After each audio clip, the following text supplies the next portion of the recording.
Is Britain ready for World War III? Former top general warns Brits aged up to 60 might have to serve in Finnish-style conscript army as Whitehall exam.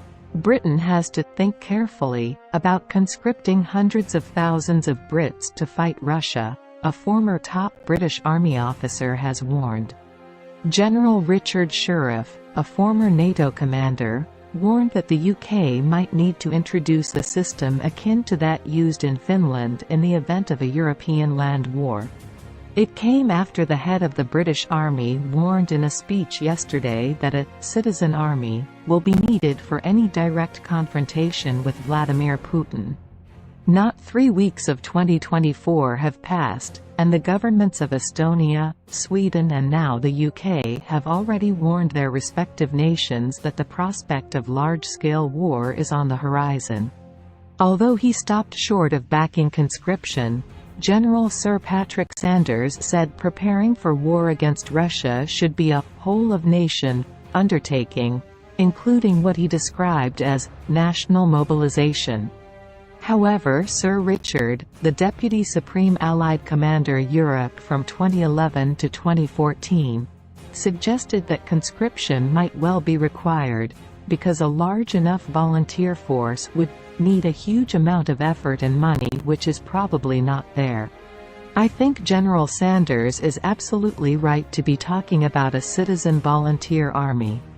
I think now, against all the odds though, is the time to start thinking the unthinkable and really having to think quite carefully about conscription if we are to deliver the numbers needed, he told Sky News.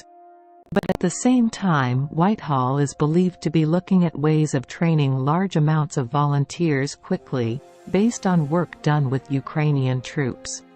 British forces have trained some 30,000 Ukrainians, including civilians, on UK soil under Operation Interflex, the multinational support mission backing the country as it continues to push back against the 2-year-long Russian invasion.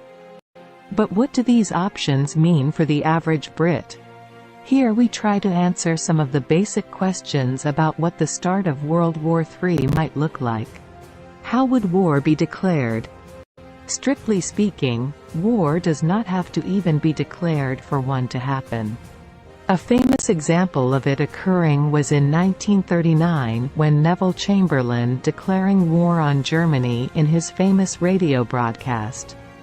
But the United Kingdom has not formally declared war on anyone since 1942, when it declared war on Thailand, a Japanese ally, despite having sent forces to fight in numerous conflicts including the Falklands, the Gulf, Iraq and Afghanistan.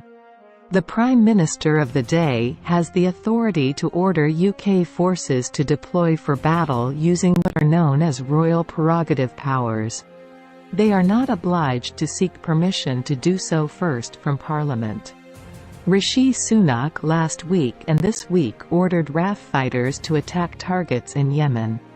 While he informed Labour and the Commons Speaker before the first attack, he did not have to and did so as a courtesy. However, in recent years there has been more of a clamour for MPs to have more of a say and even vote on military action, albeit sometimes retrospectively as a token gesture. However, this carries a lot of risk. In 2013, then PM David Cameron agreed to abide by the result of a vote on whether to commit UK aircraft to attacking chemical weapons targets in Syria. He lost 285,272, and the lack of action has been cited as a reason the civil war went on for so long and was won by dictator Bashir al-Assad. Some figures, especially on Labour's hard left, want such votes to be compulsory before military action, something the government and Labour leadership have no plans to introduce. So how would we know it is coming? Britain is unlikely to be the first target of any Russian advance, with the Baltic states of Latvia, Lithuania and Estonia, and Poland in the front line. While a surprise attack is possible, Russia spent weeks massing forces on the borders of Ukraine and insisting it would not invade, before it invaded.